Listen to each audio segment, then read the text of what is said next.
Welcome to Daily Wisdom, Walking the Path with the Buddha, a podcast shared by David Roylance. This podcast is dedicated to guiding you to completely eliminate the discontent mind and the suffering it causes by attaining enlightenment. Learn and practice the teachings of Gotama Buddha that will guide you to fully attain a peaceful, calm, serene, and content mind with joy.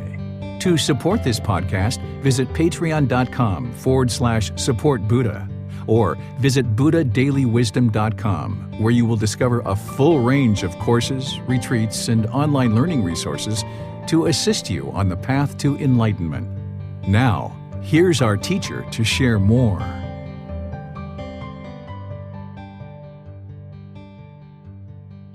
Sawadee Kap. Hello and welcome to Daily Wisdom, Walking the Path with the Buddha. Today is Chapter 2 of our book, Developing a Life Practice, The Path That Leads to Nibbana. Here on Sunday and Wednesday, we meet for our group learning program in Facebook, YouTube, our Zoom virtual classroom. We also record this for our podcast and send it out to some other places as well. So I would like to just welcome you to our class today, because over the course of the next few months, we're going to be walking you through chapter by chapter in this book so that you can learn, reflect, and practice the teachings of Gotama Buddha on this path to enlightenment, where the mind can eliminate 100% of all discontent feelings, and the mind can be peaceful, calm, serene, and content with joy, never again experiencing any of these discontent feelings like sadness, anger, frustration, irritation, annoyance, guilt, shame, fear, boredom, loneliness, shyness, jealousy, resentment. All of these discontent feelings can be eliminated as part of this path. And here in chapter 2, I spend a bit of time to kind of get the reader ready to understand why it's even important for them to potentially learn and study Gotama Buddha's teachings. And in each one of these classes on Sunday, I typically give a talk related to the chapter itself to help further clarify any aspects of the teachings in the book that I'm sharing, and then open up to questions through Facebook, YouTube, and Zoom. Well, today we're going to do something a bit different, because if you're listening to this, that means that you have already chosen to study the teachings of Gotama Buddha. If you've read this chapter and you've seen some of my thoughts around why someone would study Gotama Buddha's teachings, then you're already really familiar with my thoughts on this topic. But since I've been teaching now in this group learning program for this version of it for the last 6 weeks, I thought it would be a great time for all of us to have a nice discussion together, and a real interactive discussion where you guys do the vast majority of the talking and help each other and help me to understand why have you chosen to study Gotama Buddha's teachings, rather than me sharing what I feel is the reasons why someone should study, which is already captured in the book. If you've studied that, then I'm really interested in understanding more from you about why have you chosen to study Gotama Buddha's teachings. And feel free to talk and share that. So those of you in the Zoom virtual classroom will be able to take you off mute, and James, Manal, Basam, our moderators, will be able to do that and give you guys a chance to talk. And the people in our live stream will be able to hear that. And anybody who's in the live stream of Facebook, YouTube, if you guys would like to come into Zoom, this gives you a better opportunity to participate in today's class, where we can have discussion and get to know each other and the reasons why you're embarking on this journey to the path to enlightenment. For those of you guys that are in Facebook and YouTube who don't have access to Zoom, or you would just prefer to stay there, then you can share your content in the comment section of Facebook and YouTube, and our moderators will see that and we'll be able to share that in the classroom. So I would like to just welcome all of you and just say that I'm going to do very little talking in today's class, other than just to lead the discussion and really turn this over to you guys to share why is it that you've chosen to study Gotama Buddha's teachings, and share a bit of your story if you like, however you would like to do that. Perhaps you can, of course, share your name, where you live, what country you live in, and anything about your background that you like, even, kind of your profession and what you do on a daily basis. That would be really helpful as you also share about why you've chosen to study Gautama Buddha's teachings. So I will turn this over to all of you. If you're in Facebook, YouTube, or Zoom, you can put your comments in the comment section and our moderators will see that. But I would really like to encourage you guys in Zoom to raise your hand electronically so that you can just share what it is that has brought you to decide to study the teachings of Gautama Buddha. So I'll turn this over to you, James, Manal, and Bassam. Everyone feel free to volunteer, but I can start out for us. As you know, my name is James. I'm from South Carolina, which is in the United States. And as far as how I came to study the teachings, I would say that coming up in a society where we're told to find a job, to consume, and to find meaning that way, and to find satisfaction that way, well, I did that for part of my life, and I didn't find satisfaction.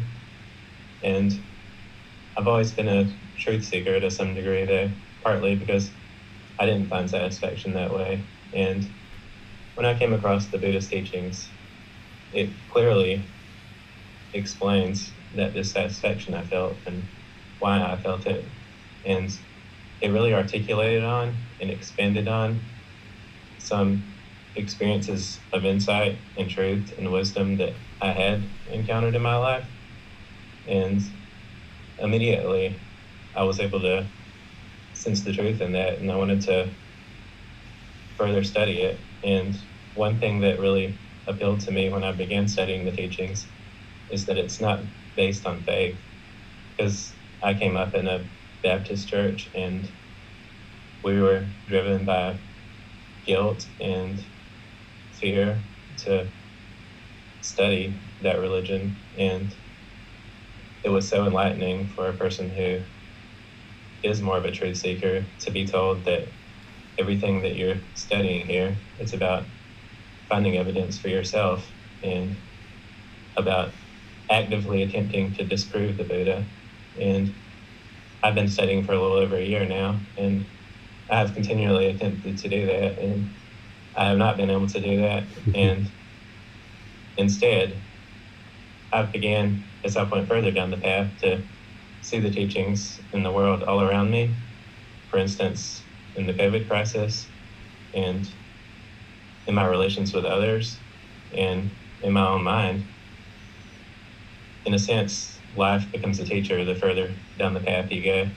And I think even in a sense, when I started out and I was really excited about studying, I may have wanted to watch a movie or read a book that had Buddhist themes, but you realize that you can read any book and you can read any movie and you can find the teachings there, because the teachings are all around us. It's simply the natural law of existence.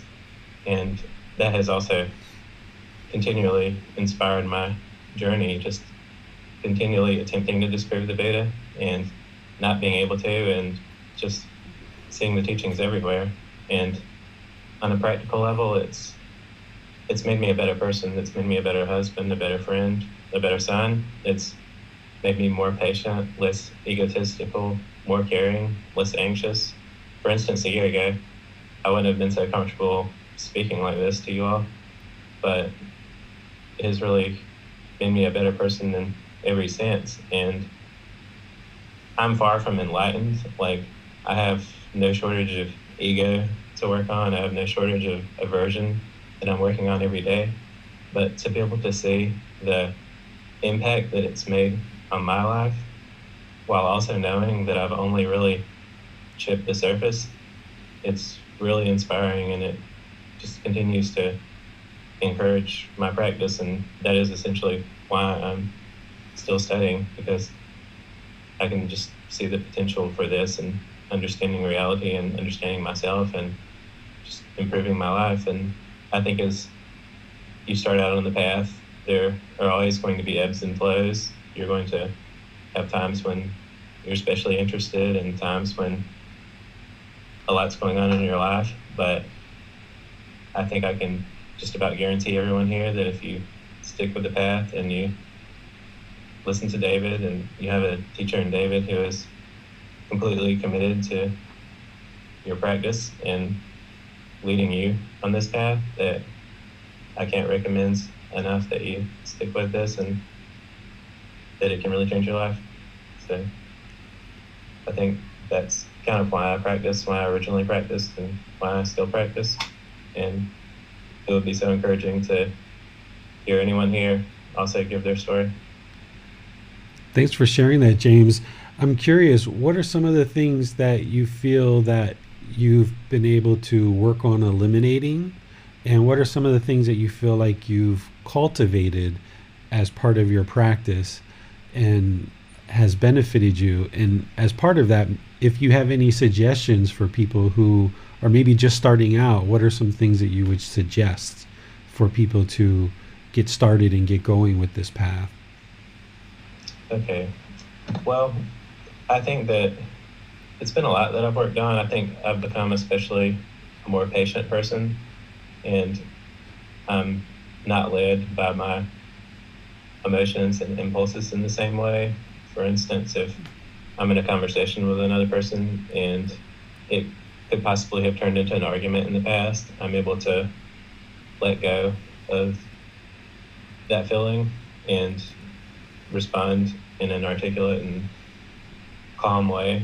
I think it's made me calmer in general. It's made me more understanding of other people. I can see the causes and conditions that lead to people's behavior.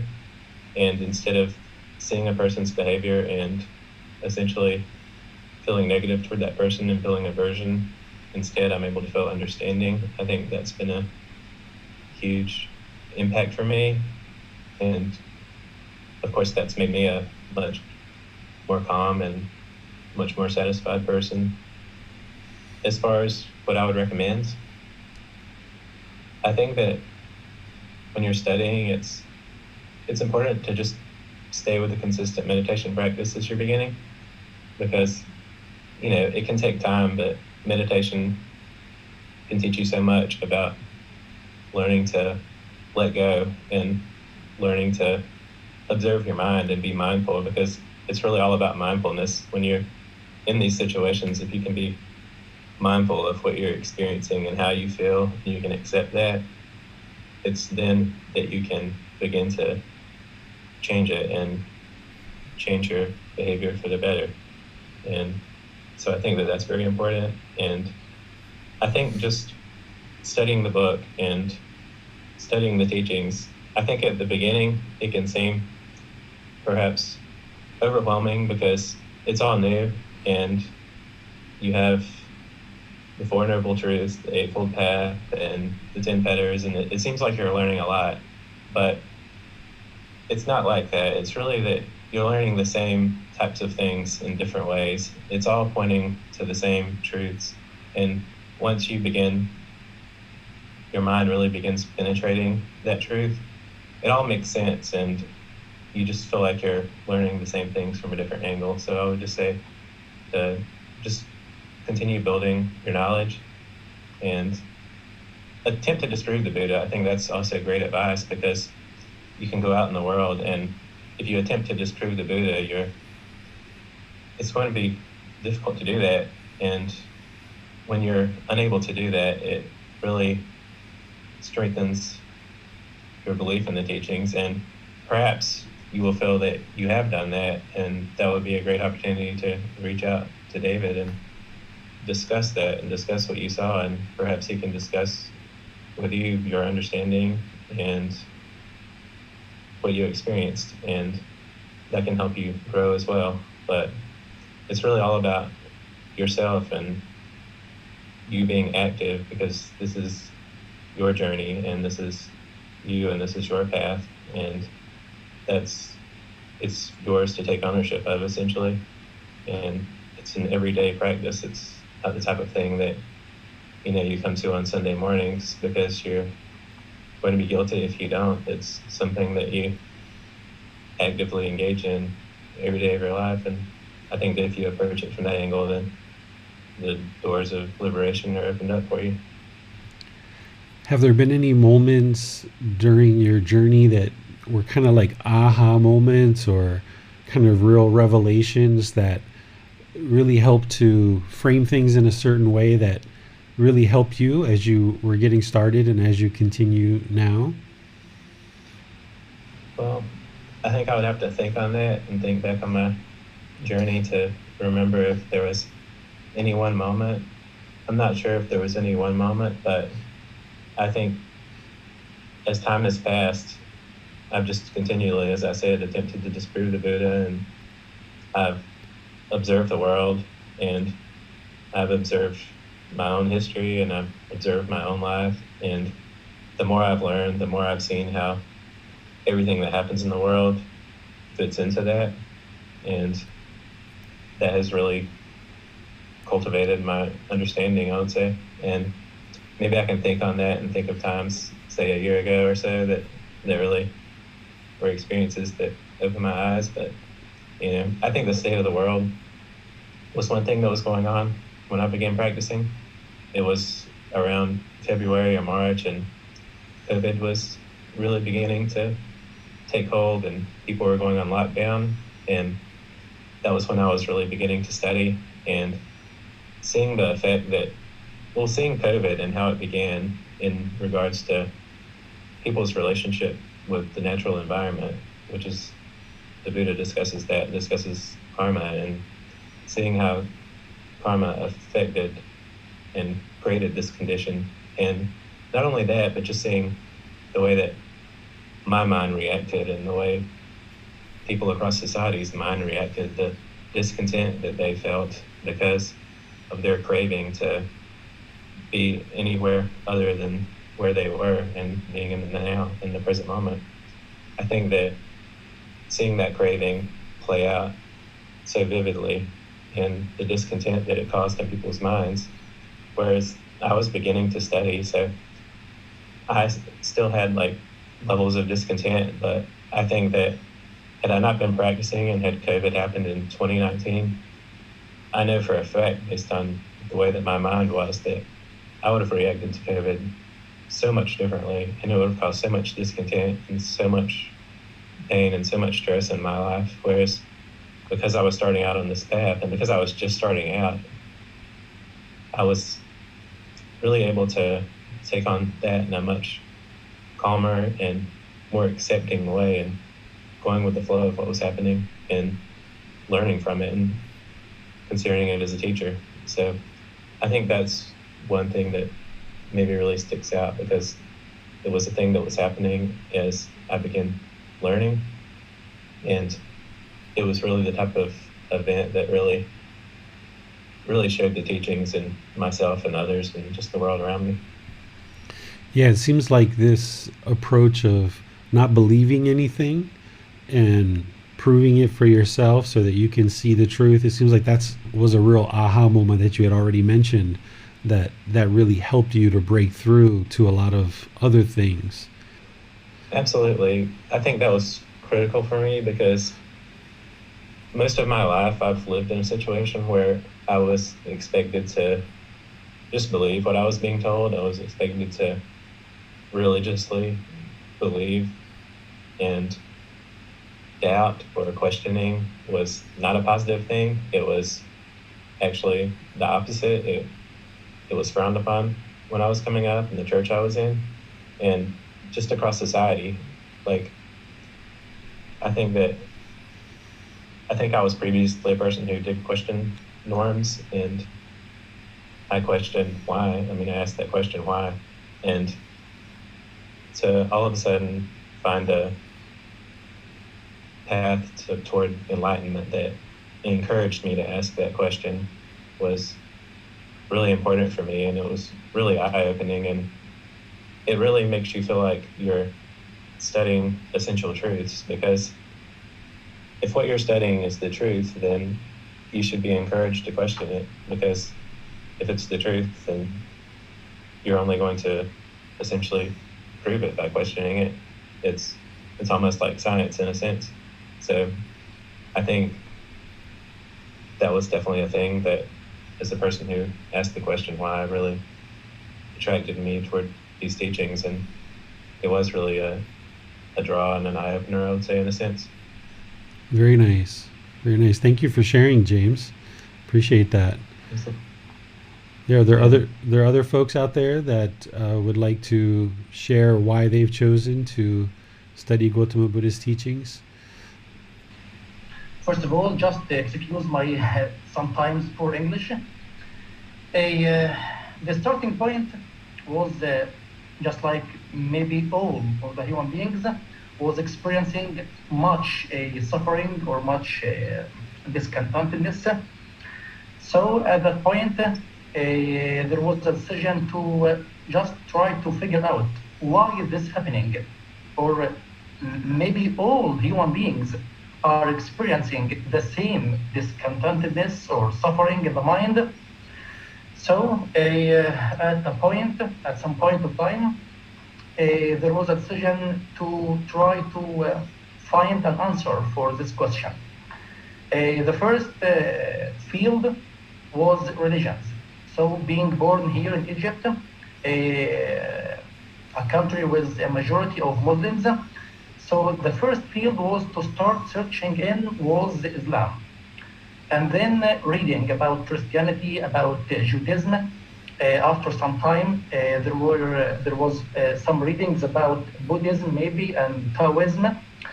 But those about Buddhism and Taoism were just translated articles. They were just explanation about how people who try to translate these articles was about. I mean, it wasn't accurate translation. Reading about these religions, the stuck point was belief. Something was wrong here. Why do I believe? Why should one believe? Belief is not going to help anyone. Of course, it's just you need to accept things you cannot figure out, you cannot prove, you cannot get an evidence for by yourself. So the second field was money, thinking that maybe money will fix this discontentedness in the mind.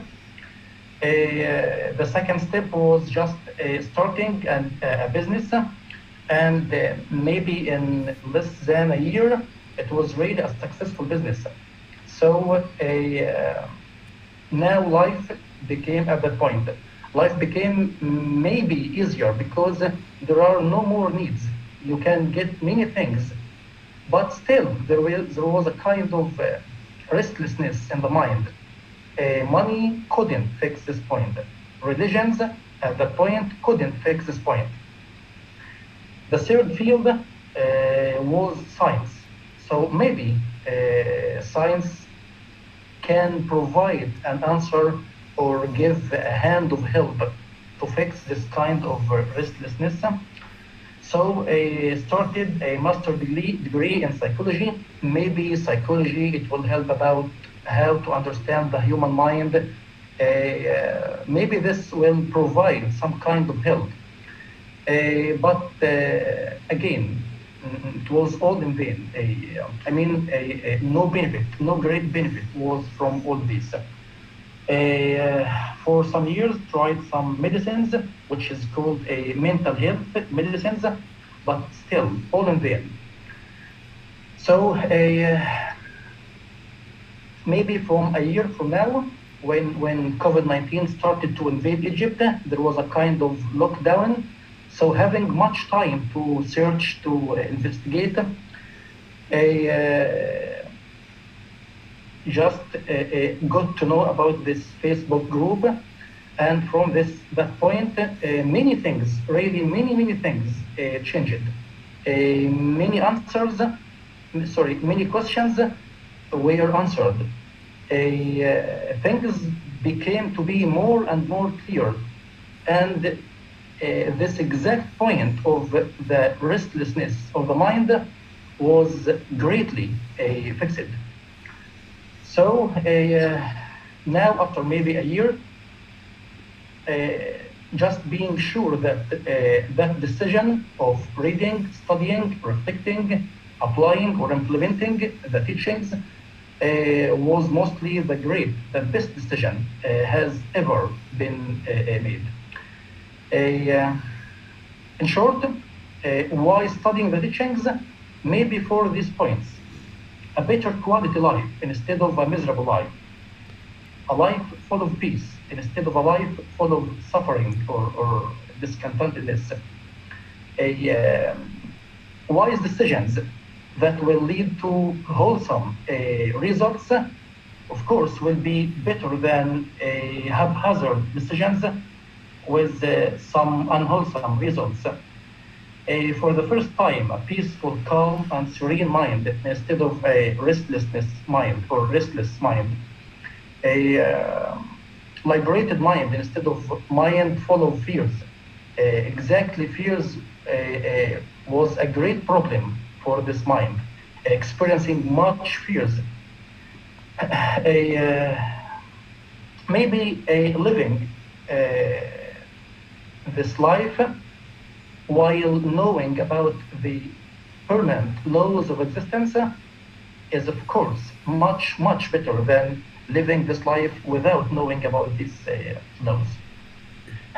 Thank you, Bassem. That was really nice to hear some of the things that you've discovered as you've been walking this path and how you've come to it. It's interesting you spoke about eliminating fears. James kind of talked a little bit about shyness and how he was shy in the past and he wouldn't have been able to do what he was doing at this moment to share his story. So one of the ways to practice the teachings, and one of the things that we need to do in order to attain enlightenment, is to eliminate shyness and eliminate fears. And one of the ways to do that is actually to confront it by actually doing what you and James have already done, which, if there was any shyness or there was any fears, it doesn't sound like you did. You guys both just jumped right in and started sharing. But this is one of the ways to train the mind that there's nothing to be afraid of, to share and to talk publicly. So this can be a great way to train the mind to let go, because the mind wants to hold back and hold back. It has this self and it has this ego, and it feels like if it shares at a moment like this in a class that, oh, there's some fear, there's something bad that's going to happen to me. But one of the ways to actively train the mind is to apply effort and say, no, I'm not going to let you have fear here. I'm not going to let you have shyness here. I'm going to actually share. So you and James doing that already is really good for your practice, is to, be open and talk and be able to share in situations like this. So anybody who is still hasn't shared yet, even though we've only had 2 people talk so far, and just to remind people who are joining us maybe since I opened up the class, is what I'm doing is just giving you guys all an opportunity to share why have you chosen to study Gautama Buddha's teachings, rather than me share what I feel is why people should study Gautama Buddha's teachings, which is already captured in this book to a large degree. That rather than me share that, because if you've read the book, you already know how I feel, I'm interested in hearing about you guys and why you've chosen to learn and study and then practice Gautama Buddha's teachings. So thank you, Bassem. Thank you, James. It looks like Gloria has her hand up and she would like to share as well. So interested to hear what Gloria has to say. Hello, everyone. I am originally from Colombia, South America. I came to United States very young, and I have been here for 34 years now. Since I was very young, I remember I was raised Catholic, and I remember I was young, and I remember because we used to go to church, Sundays, and my mom is very Catholic and all that stuff. And so I am very attached to my mom. And I used to look at her a lot and like all this religion. And I started like, okay, so God, Jesus, and I was like, okay, so Jesus is God. And okay, so Jesus has a father. And who created the father? So I was like so young, and I was like, so if someone created the Father, who created that? So I started questioning it, like so deep inside me, like if someone created someone that was created, the Father, who created? So inside me, I started like wow. And so I started, you know, be older and saw things that were in the church where people would go to church and then come to our daily lives, and they would be acting in a way that was not what I was listening in church. And so, and also I heard that the priest, you know, like had an affair or, you know, all that stuff that happens. And so that was kind of like, I think those are things that were starting to spark an interest in me and trying to see why this is happening. What's what the priest is supposed to be this and that, and like, and who is God? So I started to search as I got older. And so I joined Christian religions here in the United States. By that time, I was here in the United States, and I joined many Christian religions. I stayed sometimes 2 or 3 months, maybe a year. There was one church that I got baptized, and it was a Sunday the next day, and then I didn't come back because it was something so strong inside me that I felt that I did it because it was pressure. Like I felt pressure from the people that I was like. I used to go there, and so the next step was to be baptized. But then that day I got baptized and I didn't come back. It was so strong in me. It was the same with churches that I used to join. I would go through 3 months, a year, and then inside me it just didn't feel right. So then I joined, I started going to Hinduism in New York City. And I even started dressing like the woman there. I was in the temple for 3 months. And I still feel that the philosophy is so deep, it's so priceless, it's amazing. But inside me was so strong the fact that I'm a woman, and I felt that because I was a woman, I felt less, that I felt that the way the culture was that I needed to be walking behind the men. I couldn't, in a conversation, look at the men in their eyes. Although I still feel the philosophy is beautiful. It's so deep. So I quit that too. I quit it. And then the next one was I still kept going to Christian churches, or then the next one was Buddhism. It was a little bit complicated for me. By them, I just couldn't understand. Or maybe the group I joined was Zen. Maybe I just couldn't understand it back then. But anyway, I liked, because the people seem so wise and so calm, and whatever they say sounded so deep. So I was there like, and then I started meditating. We used to go in a sangha. We used to eat together, and meditate. The meditation was very, very important.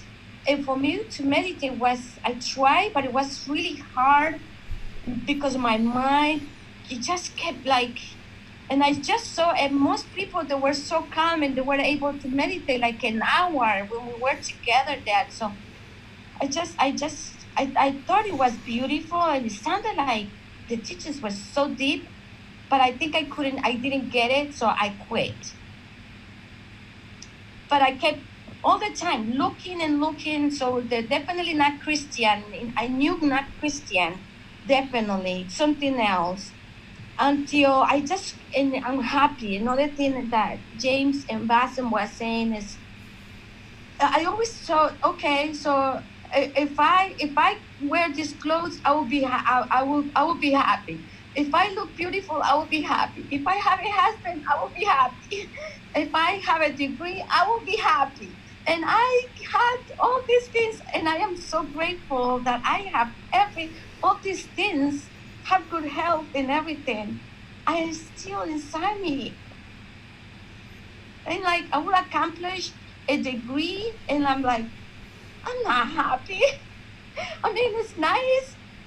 It gets me comfortable in the material world, but so inside me, deep inside me, I feel like deep sadness. I thought it was depression, but now I am starting to understand that is the condition of humans, that, when we are not enlightening, is that the condition? We need to work on our mind. So then I'm back, and I think I'm more ready to understand Buddhism, and the reason why I'm not. Honestly, I don't want to say I'm going to join Buddhism. I'm going to be a Buddhist. That's not my goal. My goal is to not even to be happy, because happiness is craving, and I do understand, because I have plenty of craving in my life. So my goal is not to be happy. My goal is to be peaceful, to have joy, to be calm, to be more even. And my understanding is, I see that Buddhism is like, and then when I used to go to the Zen Buddhism group, many psychologists and people that were like into anything that has to do with the mind, they're studying the mind. They want to understand this is deep. And now that I'm starting to understand more about Buddhism, I see that this is deep. It's a deep psychology. It's so advanced. It's so amazing. But I'm not surprised that the Buddha, and I read that other beings have been able to be enlightened, and it's just because through meditation they get this wisdom that is so so deep, and so for me it's not that I'm not looking for a religion. I'm looking for a better way of life, to be calm, to be more even. And one thing is, I'm single, and I'm a older woman, and I observe people around me. One thing that I see is that I'm learning, because I always feel like there's something that I need to learn, and I need to observe what's around me, what's happening. One of them is loneliness. I mean, hate is a big one, and in many of the ones I don't read are in the book, and David is mentioning, but I think hate is one big one. But now I think one of my learnings in this time is loneliness, the fear of getting old and being alone. And I want to learn to be okay with being alone. Very good, Gloria. Sounds like you found exactly what you're looking for. Thank you. Yeah, very nice. Thank you for sharing. Thank you. Who else would like to share today why you decided to study Gotama Buddha's teachings? We have a comment on Facebook. I would be okay sharing that right now. Okay, sounds good, James. And it's from Ahimsa. It says, I live in Wales, UK. I was brought up Christian, but I didn't believe that religion was for the benefit of all, or even based on truth and compassion. Buddhism is. It aligns with my morals and ethics. And I truly believe that if people follow the path, we will live in a much more beautiful and compassionate and loving world. Yeah, I agree with that for sure.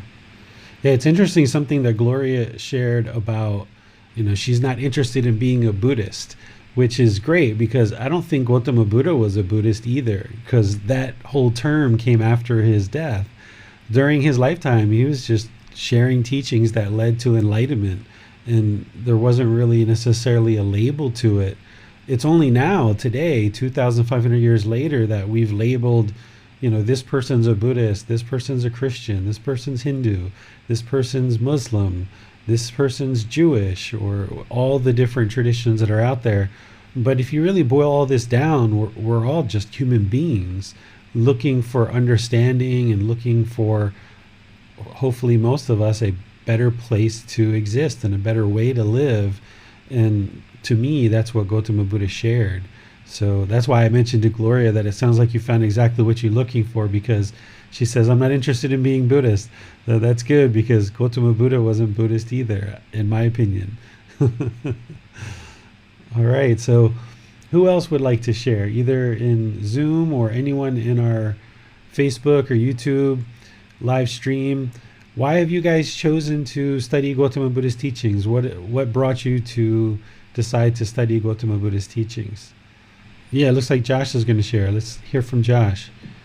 And remember, if you guys could share where you're from, where you live, that would be really great, so that we kind of get to know you a little bit. Hello, David and everyone. My name's Josh. I'm from Ontario, Canada. And why I decided to start studying Gotama Buddha's teachings, I guess my whole life I've kind of been spiritual. I was also raised in a Catholic background, but never fully practiced it devotingly. And then I guess this all probably started during the COVID lockdown. A lot of people probably had the same experience when it kind of became a time of introspection where I kind of focused inward. And I kind of came to this understanding that, okay, well, I can't change the world around me, but maybe I can change the way that I view the world and react to it.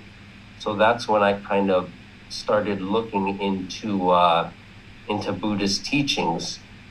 And eventually I discovered the podcast, Walking the Path with the Buddha, through Google Podcasts. And yeah, I've pretty much just begun on this journey. I've been studying the group learning program, I think, for about a month now. And yeah, I'm very early in this path, but even through the past year, with all the introspection and meditation, I have noticed that I've changed the way that I react to certain situations, and situations that I would become easily frustrated with. I kind of take a second now and process it differently. For example, like the other day I was carrying groceries in with my wife, and one of the bags broke and everything dropped. And it was like, oh, okay, well, let's figure out how to save the rest of this and get it upstairs. And we got upstairs and we kind of realized, a year ago, we would have reacted a lot differently to the situation. So even from the brief time that I've been trying to make this change in my life, I have noticed the benefit. And yeah, I guess it got to the point where I started looking for a teacher or some guidance in how to approach this path. And that's when I discovered the podcast, and that's when I joined the group learning program. Wonderful, Josh. Glad to have you. And isn't that one of the beauties about Gotama Buddha's teachings, that you can see it working like right now, and you've only been studying for a short time and practicing a short time, and you're already seeing benefits. So this is outstanding. Yeah, it is definitely very beneficial. And yeah, like I said, in the brief amount of time that I have been even just meditating, it's definitely changed the way that I approach situations, especially when it comes to something like frustration or anger, something like that. It's really helped. Wonderful. Thanks for sharing, Josh. I appreciate that. No problem. Looks like Judith has her hand up as well. We'll go to Judith now. Hello. Hello, Judith. Many things are very liberating from these teachings. Very peaceful, very liberating. When Gloria was talking, I was thinking about this. Am I a Buddhist? Am I not a Buddhist? But then all this teaching on non-self is very liberating. Do I have to identify as a Buddhist or not? Is there a goal for my identity, or just keep studying all these things? Then also another concept is impermanence. If there is impermanence, this is also very liberating. We don't have to attach to an idea or an identity, or just keep studying. And then another thing that I really love about this class is I had this craving on what did the Buddha really say, because we hear so many things. There are so many ceremonies that are so beautiful, but so complicated sometimes. And then just to come to the class and study what did the Buddha really say or not say is also very freeing, very peaceful. Another thing that took me many years to understand is that this meditation, just breathing, is so subtle. The effects can be so subtle that you don't even realize because it's simple. So just taking the breath as the present moment and just breathe. It doesn't have to be amazing or expect big results or change reality, or just breathe and be there, present, observing. Mm-hmm. And then there are results, but they can be so subtle. Yes. But they build up. And then they build up. But if you don't pay attention, you may not even realize it. This took me years. You don't have to have the best breathing machine. It doesn't matter. Just be there. It took me so many years to realize. I'm very grateful. Yeah, wonderful. Where are you from, Judith? Where do you live? I'm from Barcelona, Spain. Okay, you're in Spain now? Yes. Okay. Outstanding. Do you have one of your dogs with you? I have my dog and my 2 cats, and they love class. They are always around. They're learning the Buddhist teachings too, huh? They're learning, they pay attention, they do all the meditations. Good. They'll get a better rebirth next time. Maybe get enlightened and be done with all of this. They're gonna be humans for sure. Good. Very good. Thank you. Yeah. Anything that you have discovered along the way that you feel would be beneficial for people? I know you've been studying for close to a year, at least with me now. So anything that you encountered that you feel like could be helpful for someone who's maybe just starting out? Well, just that it's very useful to know what the Buddha really said or did not say. Mm-hmm. Because sometimes we hear so many things and we have all these memes on the internet. The Buddha said this, and then just go to the sacred text and see what it was. It's very useful, more simple, more to the point, helpful. And also one thing that I'm very grateful for is that it helps me see life in a more panoramic point of view, not so stuck in the moment. Yes, we are in the present moment, but no need to have too much craving for the present moment. You can detach and see your whole life in a more panoramic way.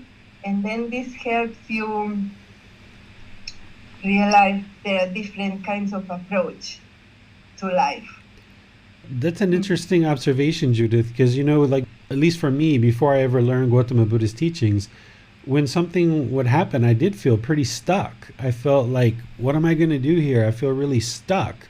But when you learn this wisdom of the Buddha's teachings, you realize that you're not stuck, and this isn't a permanent situation, and you can apply wisdom and just make better decisions and improve the situation. Yeah, thank you. Yeah, thank you for sharing. Thanks. James, should we go to Teresa next? Absolutely. Okay. I'll ask her to unmute. Hi, everyone.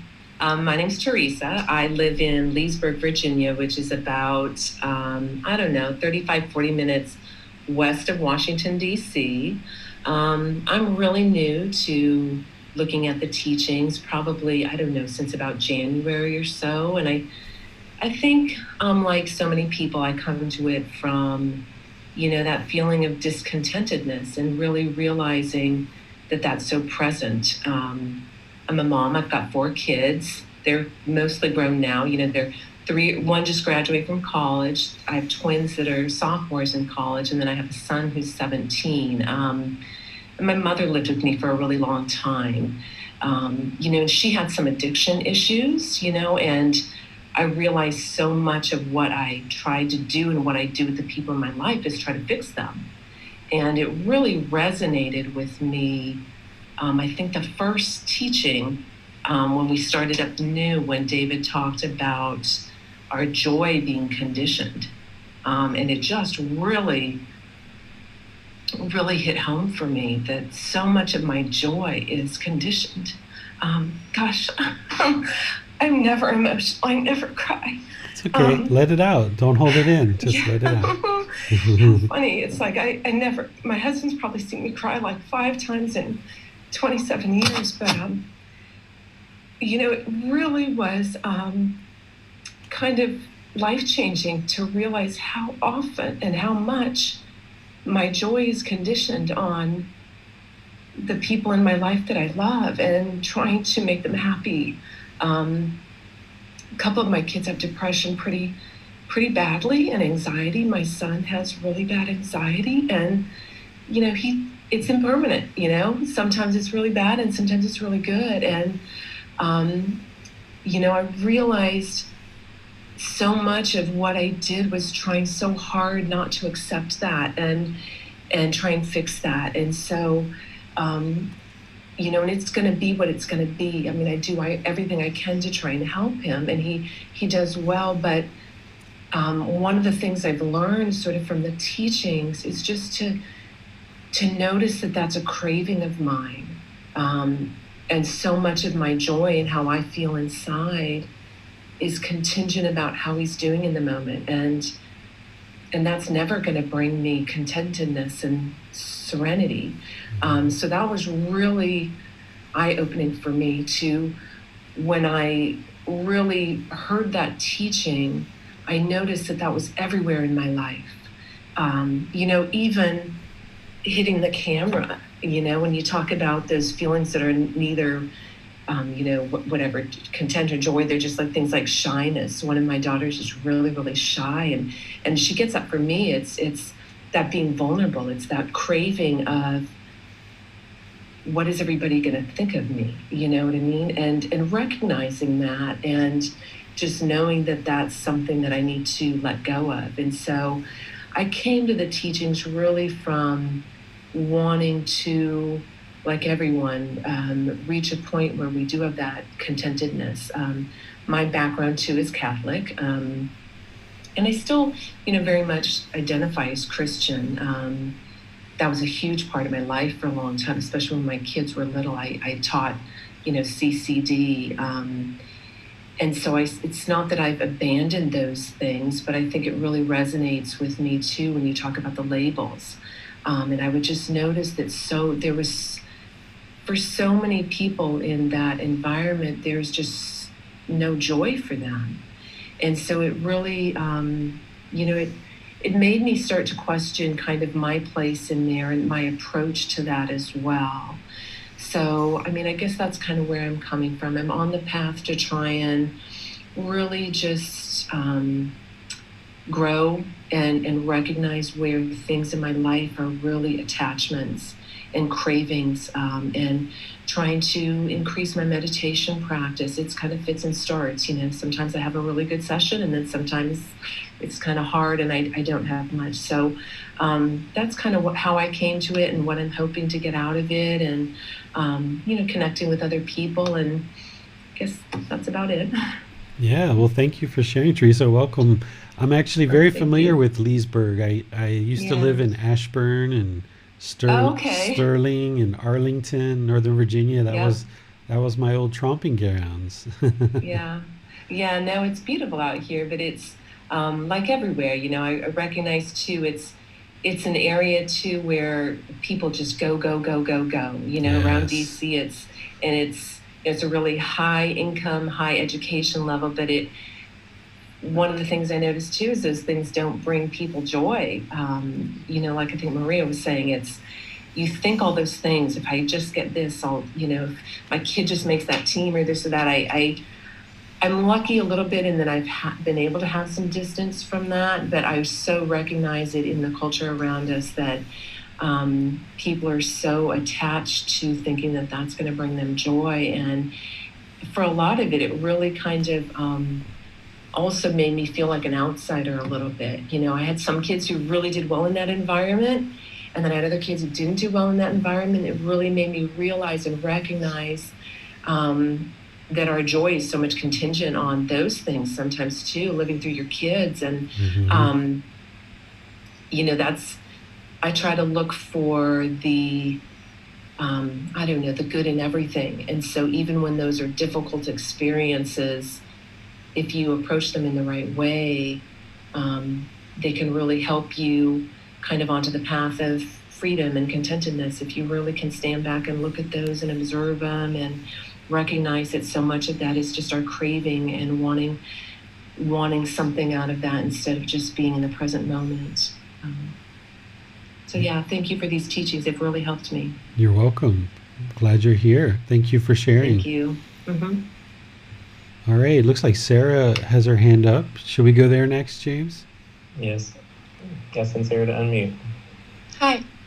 Yeah, my name is Sarah. I'm living in Germany. And I joined that program some weeks ago. And sorry to everyone for my English. My native language is German, of course.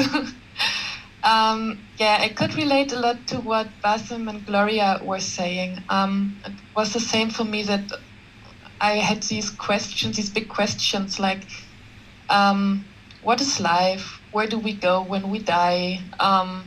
Why is the world like it is? Why is there so much injustice in it?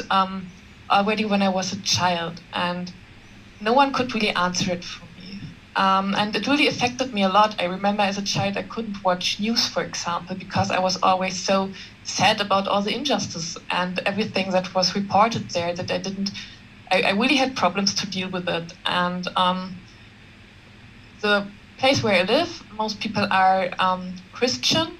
My grandmother was very Catholic. My parents, on the other hand, they didn't believe in God or in Christianity at all. They were really they believed only in science. So these were the first two things where I started to search. The first thing was the Christian religion, but yeah, like the others said before me, it didn't really help a lot because it's based on faith, and I didn't find these things logical that were taught. So I really didn't understand why I should believe the things that were told me. And so the next thing when I got older where I searched was science. I thought, okay, when I understand physics, for example, I understand how the world is working, so I will understand it all. But the more I dealt with it, and with mathematics, I'm working in IT, so it was quite related to what I was learning in university anyways. The more I dealt with it, the more I noticed it's just models, it's not the truth. It's just models that try to explain the truth, but it's not the truth, so there's still a layer between it, and it doesn't really help me 100%. And I've always been interested and somehow attracted by Buddhism, but until that time, I've read a book or two or three, I don't know, but I didn't have any practice or something. It was just that I was, kind of drawn to it. And then I think it was 2013, I was in Japan for work, and at the same time, my father at home was very ill, and I knew that he would die in some time. And I still remember that visiting the temples there and just sitting there gave me a lot of comfort, like more than any church or something could give me before. And so I was drawn again, and was somehow going back to the Buddhist teachings and reading more. And my meditation practice was more like an on and off. So I did it for a while and it was good for me, but then other things were coming up again and I stopped again. So, but then in 2019, again, I lost loved people and I was really destroyed. I was really sad about it. And again, it was Buddhism where I found my comfort and which helped me. So I was reading some books by Thich Nhat Hanh that were helping me a lot. I was visiting a center, but they were doing Tibetan Buddhism, and it also helped me. But again, there was this part of belief in it, which really I couldn't relate very well to. So I didn't go there for very long. But I started searching for a group, and then the pandemic started. So I couldn't really continue searching here, and somehow I don't know. I found this group on Facebook, and I really found that it helped me a lot. Like I've got a regular meditation practice now, and even my husband joined, and it helps me a lot to understand a lot of things that I didn't really understand before. Like for example, I was always the happiest when I was somewhere on my own, like for example when I was traveling in other countries on my own,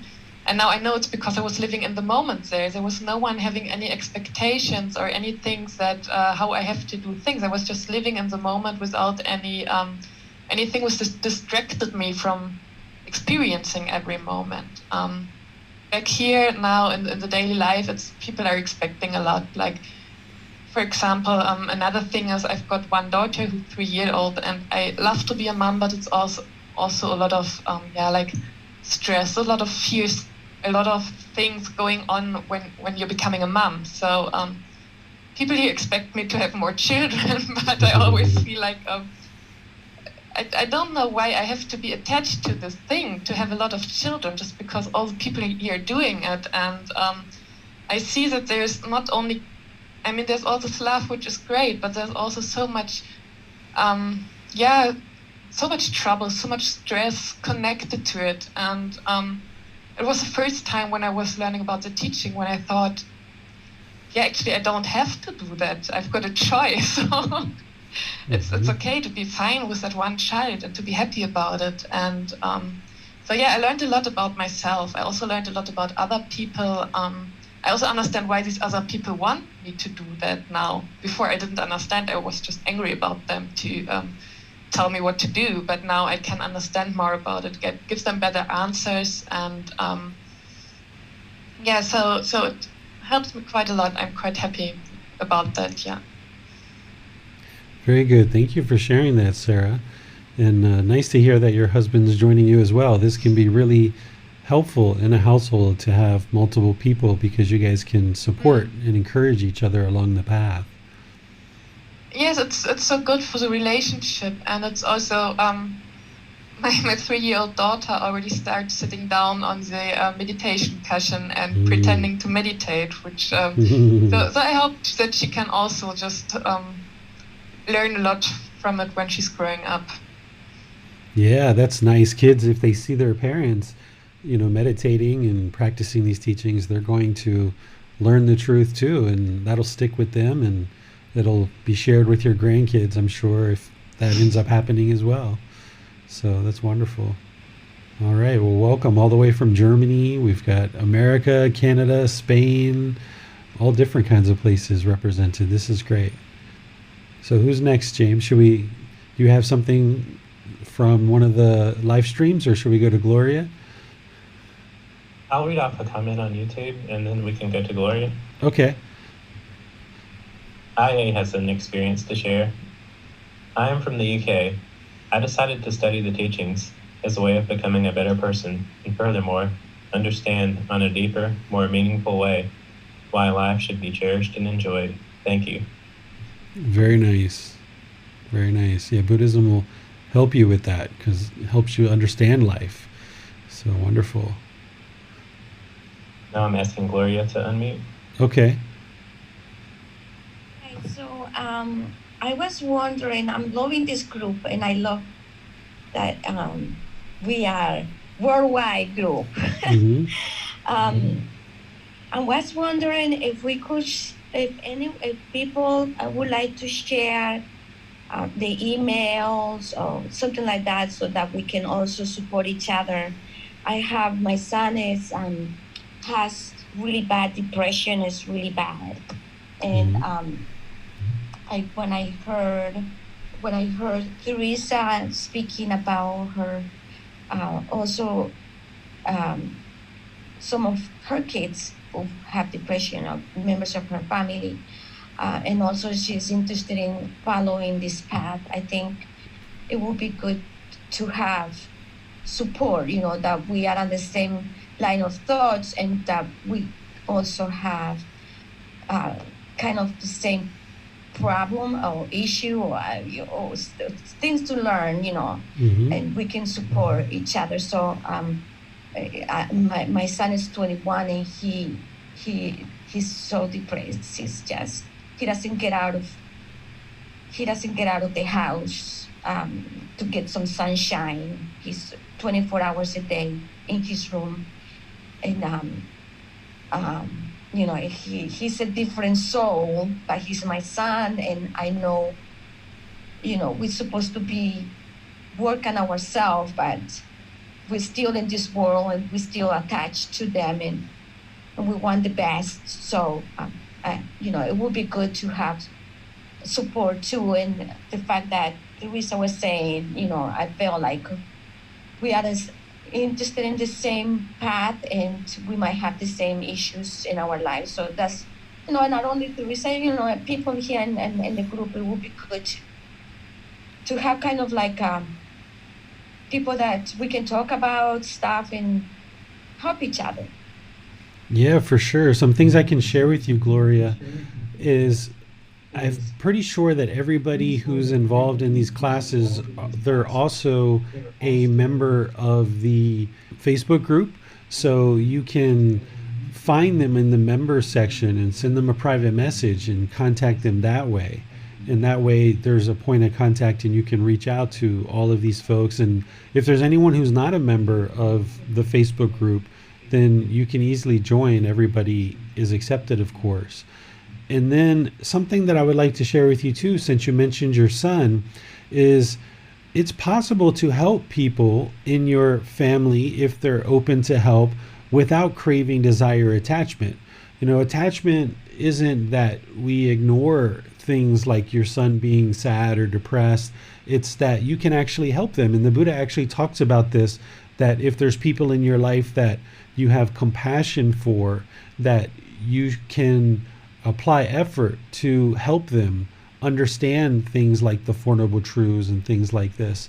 So attachment doesn't mean that we're indifferent or we're uncaring or we turn away from the people that we truly care about. It means that we don't attach our feelings and our inner mind to what's going on with them, and that we train our mind, that we don't try to control or force, have this mental longing with a strong eagerness for things to be a certain way for them. Because if we have, for example, a son who is struggling with depression, and we really want things to be a certain way for them, and we have this desire, this yearning, this strong eagerness for them to be a certain way, then they're not that way. It's going to cause us discontentedness. So it's possible to let that go, and it sounds like that's what you're working on, is not necessarily wanting anything particular for your son, but perhaps guiding him and providing suggestions and recommendations. And if he's able to read this book or listen to the audiobook or listen to some of the podcasts or things like this, these can all help him, or even just helping him establish a meditation practice as a starting point. Not everybody can maybe necessarily start in a program like this, that maybe it's just good to kind of get him meditating. And that's something that you can do without craving, desire, attachment. And that can be a real nice practice of loving kindness and compassion. It's so nice if he can listen, but that's part of his mental illness issue. That's something that, as a mom, that I'm even willing for him to pay for a trip to go to Thailand and just get and join one of those places there, and he can be there and learn. But it's I can provide all these things, but what about him? If he needs to accept it, he doesn't want to listen. I'm the mom. He feels as a control. I'm controlling him, and it's not that. So, but before I give someone else the opportunity, also wanted to say that in my mind, I need a structure, and the group that I found through James and Johnny, they recommended the group. This is something that I wanted. I wanted to find a group that had a structure, and so I appreciate the way you have organized this group with the books that you have, the first book, the classes, and then the more advanced. And I need that because I can also read and join groups, but I don't feel that I had a structure, and so I appreciate that. So thank you anyway. Just I wanted to say that. Yeah, you're welcome. And remember, you can always reach out to me for support as well. If you would like to schedule a personal time for us to talk privately, you can do that. Or if you would like to send me private messages or anything like that, there's people that's part of this group that would be more than pleased, I'm sure, to talk with you as well. Like James is right there in your community, and Johnny as well. So always feel like you can reach out to a member of this community to receive help and be friends, because that's a big part of learning this path and progressing on this path, is having good, wholesome friends that you can reach out to. So you're starting to establish that here in this group through our talk today. Thank you so much. I appreciate it. You're welcome, Gloria. Thank you for sharing. Thank you for sharing. All right. Who else would like to talk? Who else has something they would like to share about what brought them to study Gotama Buddha's teachings, or anything else about what you're learning and understanding and starting to practice as part of these teachings? Looks like Holly raised her hand. If you could let us know where you live and a little bit about yourself, Holly, that would be good for people to start making connections on a personal level. Okay, hi. My name is Holly. I live in Alabama in the United States. I've only been in the group for, I guess, about 6 weeks. I'm reading through the book on my own. I'm not finished yet. I still have a lot to learn, a long way to go. And I wasn't even going to say anything this morning. But everybody that has said something so far has said something that's also part of my story. So searching, looking for something, looking for that contentedness, trying lots of different things. I grew up in a Baptist community. My dad was a leader in the church, so every time the doors were open, I was there my whole life. And as I became an adult, I started taking the time to think for myself for once, instead of just believing everything that I was told my whole life, and realizing that there were so many contradictions. But in that particular religion, especially where I grew up in South Alabama, which, if you know, it's called the Bible Belt, Alabama, Georgia, because you can't throw a rock without hitting a church, basically. And so to question anything from the religion is really frowned upon, and sometimes can come with very serious consequences as far as being judged and being treated poorly. And I think that the final thing that got me to walk away from that was in reading the Bible and trying to understand and make sense of the teachings.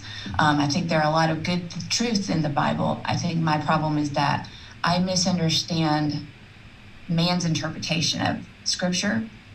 A lot of times it's easy for someone to make it what they want it to be for convenience sake. And I had a real problem with that, because if you didn't agree with it, it was your fault. You were the one that was wrong, and you were the one that didn't have enough faith and didn't have enough belief. So my kids both go to Christian schools, private schools, and they have been taught. They've recently changed schools because the one we were in was just a little bit too over the top for me. But I asked my son a question, a contradiction I found in the Bible, where it teaches if you believe, you have to believe in Jesus. When you die, you go to heaven. And I asked him, my teenage son, I said, what does your teacher say if someone lives in a part of the world where there are no teachings of Jesus and they never hear that story and they never have the opportunity? What happens to them when they die? And he said that his teacher told him that it was just unfortunate for them, they were not part of the chosen.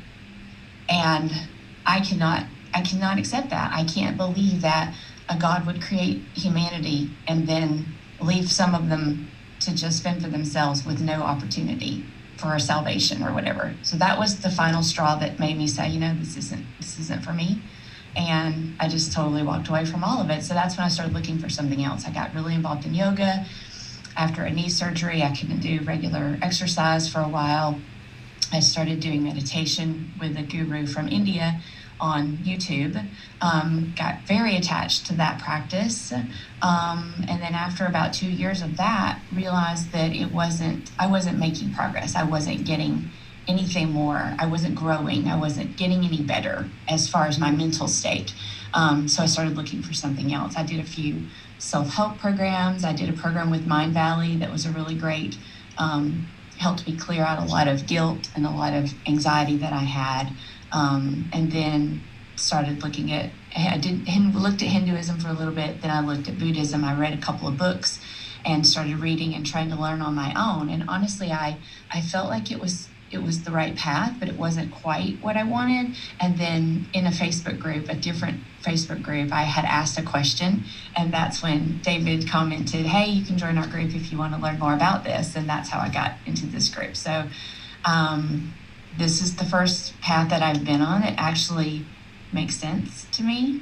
And like a bunch of people already said, trying to find happiness in the next thing and the next thing and the next thing. My goal in my life has always been to help people. And so that's when I got into fitness and nutrition. I got my certification as a personal trainer, my degree in nutrition, because I wanted to help people. And that's all I've ever wanted to do. But I have learned that field didn't bring me happiness just because you can't fix people. They have to want it. They have to want to change. And you can teach people exercise and you can teach people what to eat. But until they decide that they want to do it, they're not going to succeed. So I thought that my satisfaction in that field would be seeing people be successful, and that wasn't happening either. I also have a son that has depression and anxiety, so I deal with that as well, and I'm very close to what both Gloria and Teresa have said about that, and I'm very attached to that, and I'm working on letting go of my attachments, realizing it's my job to love him as a mother, but it's not my job to fix him. So that's hard. It's really hard to let go of that. But I just wanted to say thank you to David for teaching. Thank you to all of you for sharing and opening up. It's not an easy thing to do. People all around the world talking about issues and problems and trying to find their way. Mm-hmm. So it's a good group. Yeah, I'm glad you're here, Holly. Thank you for sharing. I think COVID has brought a lot of good things for the people in this group. That COVID is the reason why a lot of you have found this group, in that being inside and kind of life as we knew it kind of shutting down put everyone in a position where, the mind was probably discontent and you had a lot of time on your hands and we're all inside and there's nothing but kind of online, and that's what brought you to this group. And now you're learning and practicing and you've got the support you need. And for those of you guys that are talking about depression and anxiety and things like this, either in your family members or even you yourself, we're going to be getting to that as part of this path. We're going to be talking about how these things can be resolved as part of learning and practicing these teachings. And one of the best things that we can do to help our family members around us is to improve our own mind first. Because one of the things that we're often taught is to go around and help everyone else. And we go around and help everyone else, but we don't really have the wisdom of how to help everyone else because we haven't figured it out ourselves yet.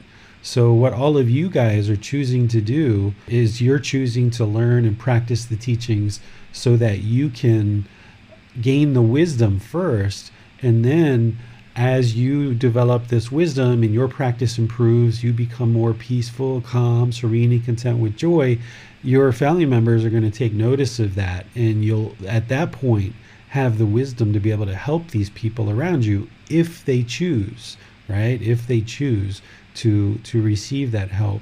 And there's no obligation for you to do that, like Holly was saying, but at least you'll have the wisdom to be able to help if they do choose that they would like to receive that help. And, you know, one of the best ways for them to see that all of this is working is as you're learning and practicing the teachings and they see your mind become more peaceful, more joyful, then they're like, whoa, what's mom doing? Let's do some of what mom's got, right? Like, mom's got chocolate cake. Like, she seems like she's enjoying it. Let's get a bite of mom's chocolate cake, right? So the Buddhist teachings are kind of that way, that when mom starts smiling more and mom's or dad's starting to be more calm and more peaceful, it's like, whoa, what's mom doing over there? Like, she's been doing this Buddhism stuff for 6 months or a year now. Like, look at her. Like, we're over here arguing and festering, and mom's just so peaceful about it all. Where in the past, mom used to be right here arguing with us, but she's not doing that today, and that's different. That's odd. Like, what's going on?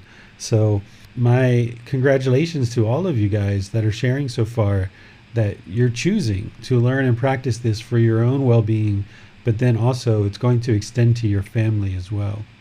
All right, so thank you guys for sharing so far. Who else would like to share about what brought you to learning and practicing the teachings of the Buddha?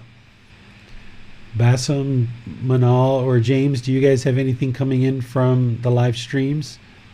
We have no more comments at this time, David. Okay. Well, I guess I'll just wrap things up then. Just a short little class compared to some of our other classes, where just give us a chance to kind of come together and talk. You know, I've been teaching now for this iteration of the group learning program for about 6 weeks, and I felt like this would be a good time to just kind of pause for a bit, give a chance for us to talk, get to know each other, and hear some similarities in our journeys and just get to know where each other's from a bit. It's not always easy to do kind of a discussion like this with live streaming out to all these different places and recording a podcast and things like this. So there's kind of more of a talk and then questions coming in. But here I thought this would be a good time for us to just kind of chat a bit and get to know each other. And I've gotten to know, you know, a lot of you guys over the course of the weeks, where either you've been asking questions in class or you've been asking questions in the Facebook group. You may have been scheduling something with me privately. And that's a really nice thing, to be able to get to know you guys a little bit, because then as you ask questions, I can share more specific guidance from the Buddhist teachings to help you. So I'm pleased that you guys have chosen to learn and practice these teachings. And as some of you guys have already been commenting, you're already starting to see improvement. You're already starting to see progress. And it's just been a very short period of time. You know, you take this 1 month or 2 months or 1 year, however long you've been practicing, and you turn that into 6 months or a year or 2 years or 3 years, where you're consistently and in a very diligent way learning and practicing the teachings.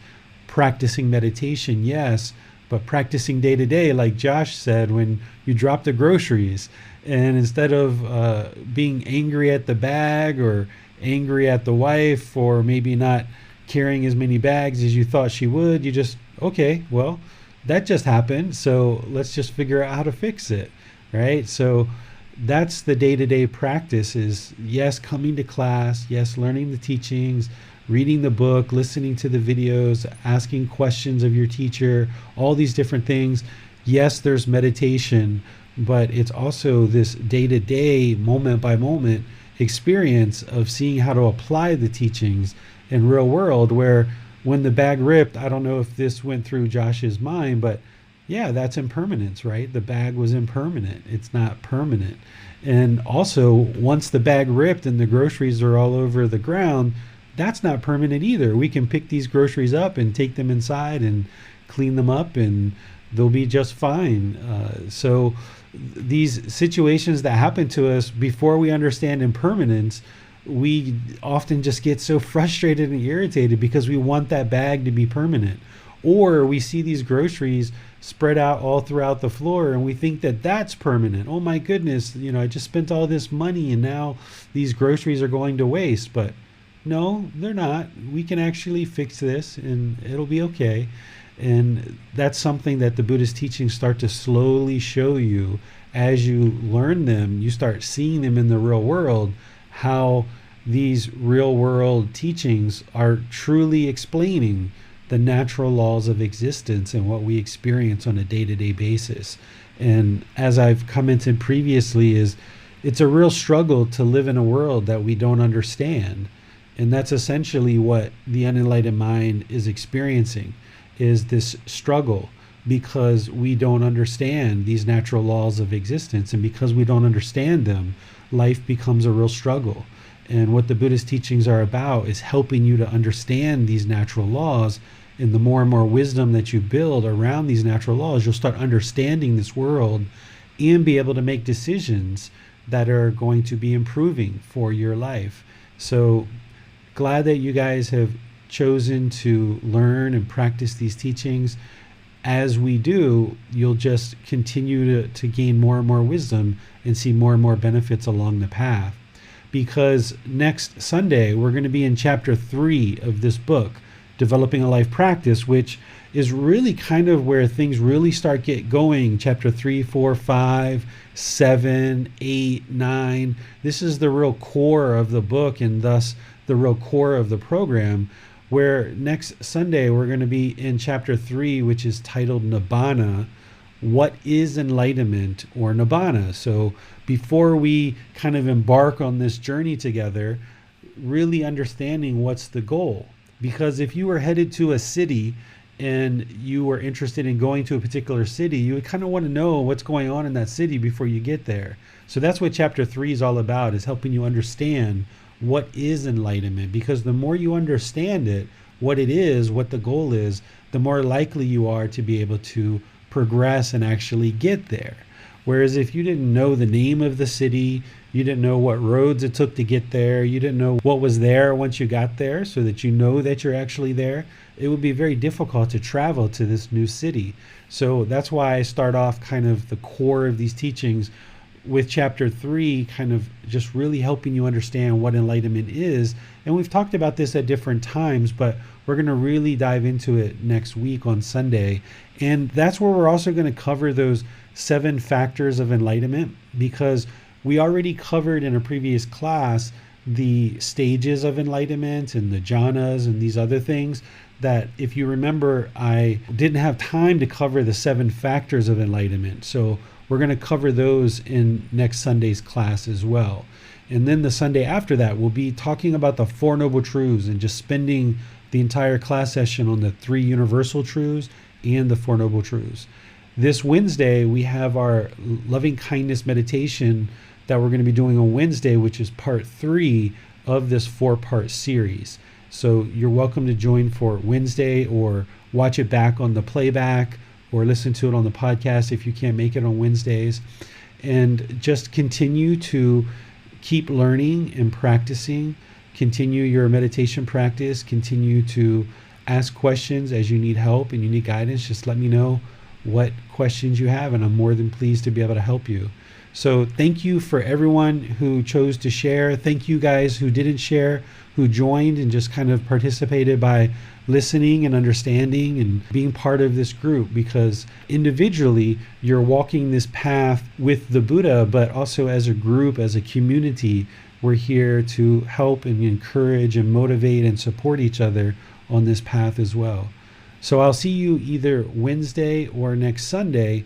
And until then, have a very wonderful day and take care. Sawadee khap. Thank you for listening to this podcast. To provide support for this podcast, visit patreon.com/support Buddha. To access more teachings, visit buddhadailywisdom.com. There, you will discover a full range of courses, retreats, and online resources to assist you on the path to enlightenment. Remember to establish a daily, consistent meditation practice, along with learning and practicing these teachings. A well-developed meditation practice is the foundation in which to train the mind to attain enlightenment.